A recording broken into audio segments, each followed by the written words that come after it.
Good evening. I'm Sohan Prasad Mahato, and you are watching any Premier English News. Today's headline: The all-party meeting demanded the repeal of Clause 3, Article 2.3 of the Peace Accord. A devastating fire broke out in Bethalangsu. Now the news in detail. All-party meeting was organized under the initiative of the Coordination Committee for Protection of Autonomy at Difu Club today.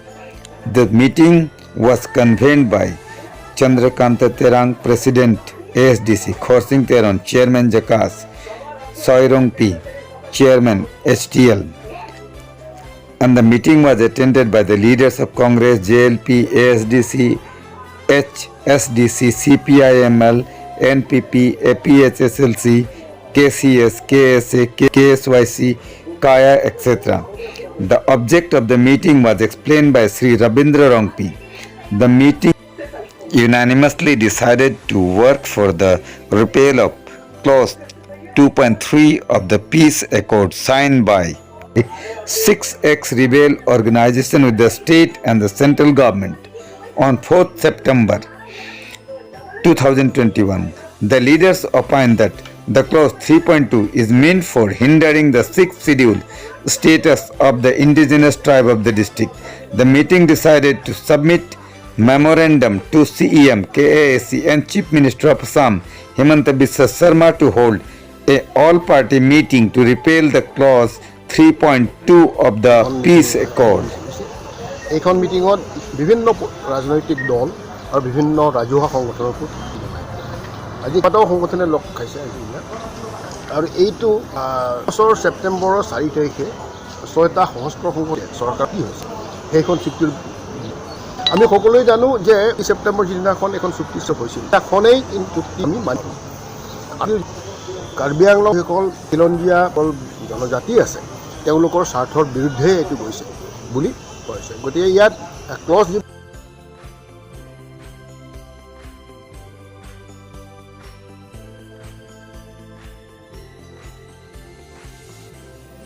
চুক্তিৰ যোগেদি আমাৰ মানুহবিলাকৰ এইটোৱেই মানে সংশয় যে এইটো জাতিটো নিষেধ কৰাৰ কাৰণে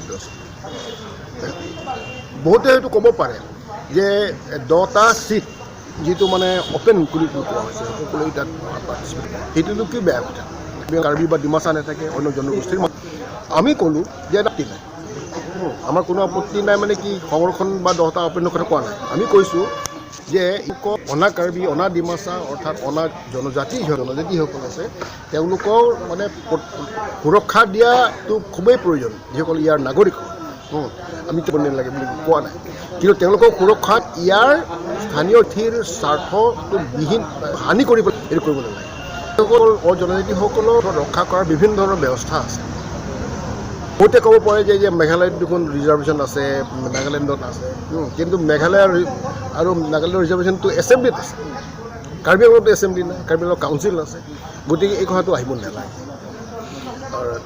আৰু এইটোৱে যে এইটো আচলতে তুমি জনা উচিত যে এই 10টা চিট অপেন কৰা হৈছে 6টা মানে কি বুলি কয় নমিনেশ্যন কৰাৰ কথা আছে এইবিলাক আচলতে যে মানে কাৰ্বি আংলঙত থকা অসমীয়া বঙালীৰ পৰা আৰম্ভ কৰিবলৈ যিসকল নেপালী বা যিসকল মানে জনজাতি আছে তেওঁলোকৰ স্বাৰ্থতহে কৰা হৈছে বুলি চৰকাৰে কৰা নাই চৰকাৰে ভাবিব নালাগে যে এই বৰবিলৰ অসমীয়া বা বাঙালী বা এই খেৰলি অঞ্চলৰ বিহাৰীসকলৰ ক'ৰবাৰ নেপালীসকলৰ স্বাৰ্থটো চিন্তা কৰিহে যে চৰকাৰ হৈছে এইটো নহয় চৰকাৰৰ চিন্তা হ'ল ইয়াত যিখন চৰকাৰ হ'ব ইয়াত যিখন মানে কাউন্সিল আছে সেই কাউন্সিলটো দুৰ্বল কৰা যাতে আমাৰ ইয়াৰ যিসকল আমাৰ ইয়াৰ যিটো প্ৰাকৃতিক সম্পদ আছে নেচাৰেল ৰিচোৰ্চ আছে সেই ৰিচোৰ্চটো দখল কৰা কাৰণ ইয়াৰ এই একেখন মোদী চৰকাৰে কৰিছে এইখন মোদী চৰকাৰে কিন্তু কাশ্মীৰ 370টো বাতিল কৰি দিছে একেখন মোদী চৰকাৰে কিন্তু নাগালেণ্ডৰ নাগাসকলক অত্যাচাৰ কৰি আছে অটিঙত কিমান মানুহক হত্যা কৰি পেলালে গতিকে এইটো তেওঁলোকৰ নীতিয়ে সেই একেটা নীতিৰ ভিত্তিতেই কাৰ্বি আংলঙত এইটো কৰিবলৈ চেষ্টা কৰিছে সেইকাৰণে কৈছোঁ এনেধৰণৰ নীতি আমি প্ৰয়োগ কৰাত আমি সম্পূৰ্ণভাৱে বাধা দিম সেইকাৰণে আজি আলাপ আলোচনা হৈছে আৰু যাতে এইটো MOSৰ এইখিনি বিষয় যাতে চৰকাৰে পুনৰ লৈ যায় তেওঁলোকে নকৰে তাৰ কাৰণে আমি মানে মনৰ ল'বৰ কাৰণে এটা আলোচনা আপোনালোকৰ ইয়াত কোন কোন দল জড়িত হৈ আছে বৰ্তমান?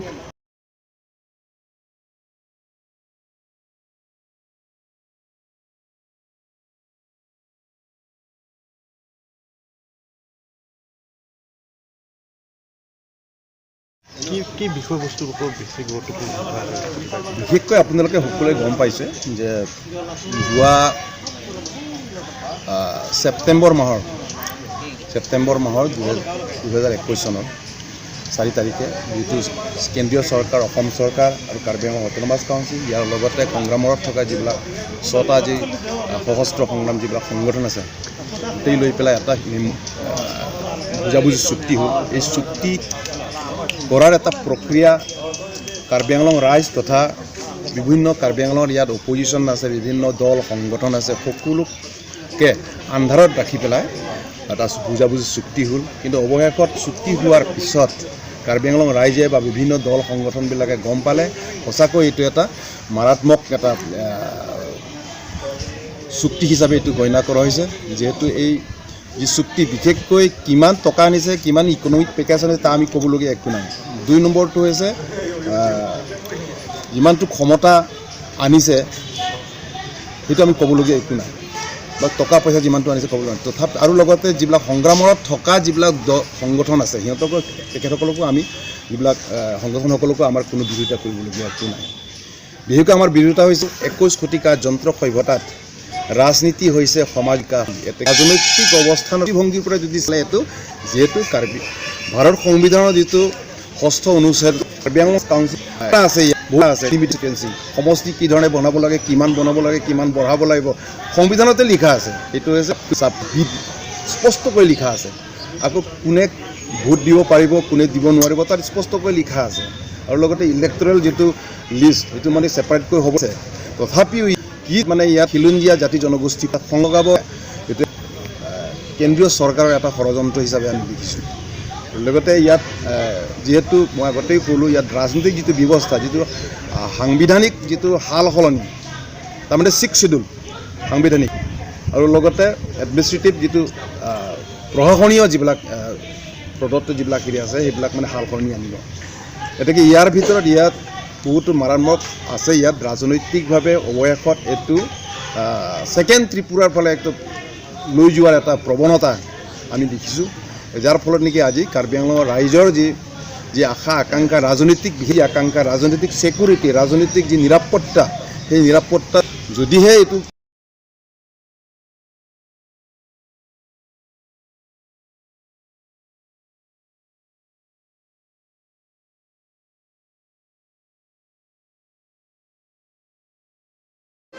A devastating fire broke out in Bethalangso.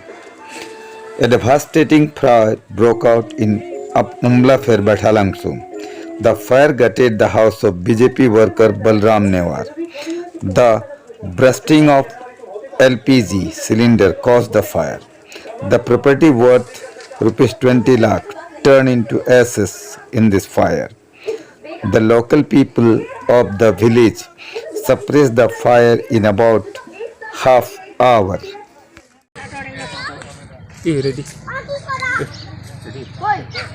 আজি ৰাতিপুৱা মৰ্ণিং 9:05 বজাত আমাৰ বজাৰীয়া VLC BJP VLC president Balram Newar তথা তাই সৰিতা নেৱাৰ মহত তেখেতৰ ঘৰ গেছৰ যোগেদি আজি বিজপ্ত হৈছে বা জ্বলিছে। এই জ্বলাত ক্ষেত্ৰত এৰাউণ্ড টকা দোকান মালে চলে চব কৰি পেলাই এৰাউণ্ড 20 লাখ টকাৰ ক্ষতি হৈছে। আৰু মই জানামতে তেখেত এতিয়া কথা ক'ব পৰা নাই। তেখেত হৈ পেলাই মই ক'বলৈ ক'লোঁ যে আজি এই বিপদ ঘড়ীত আমাৰ গোটেই কাৰ্বি ৰাইজ তথা আমাৰ সমাজ হৈ এই ক্ষেত্ৰত আমি তেখেতক সহযোগ কৰিবলৈ মই অনুৰোধ জনাইছোঁ। ধন্যবাদ।